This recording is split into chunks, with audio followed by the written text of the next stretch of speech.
एक बात है मेरे दिल में, सबको है आज बताना। एक बात है मेरे दिल में, सबको है आज बताना। है ताकत कितनी भारत में, सबको है आज दिखाना, सबको है आज दिखाना।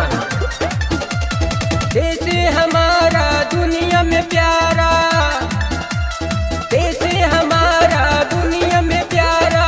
जाने ये सकल जहान, जाने ये सकल जहान, जिसे हम कहते हैं प्यारा हिंदुस्तान, जिसे हम कहते हैं प्यारा हिंदुस्तान।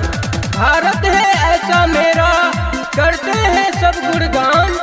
भारत है ऐसा मेरा, करते हैं सब गुणगान। इसलिए कहते हैं भैया मेरा भारत देश महान, मेरा भारत देश महान।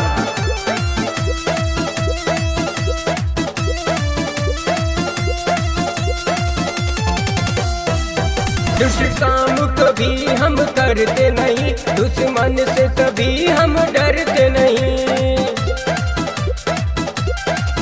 दुष्ट काम कभी हम करते नहीं, दुश्मन से कभी हम डरते नहीं।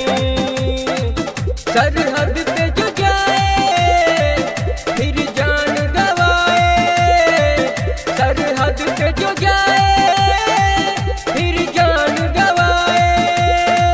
सब करते हैं सम्मान, जिसे हम कहते हैं प्यारा हिंदुस्तान, जिसे हम कहते हैं प्यारा हिंदुस्तान।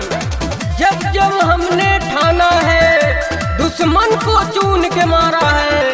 जब जब हमने ये ठाना है, दुश्मन को चून के मारा है ताकत इतनी वीरों में। ऐसा देश हमारा है, ऐसा देश हमारा है।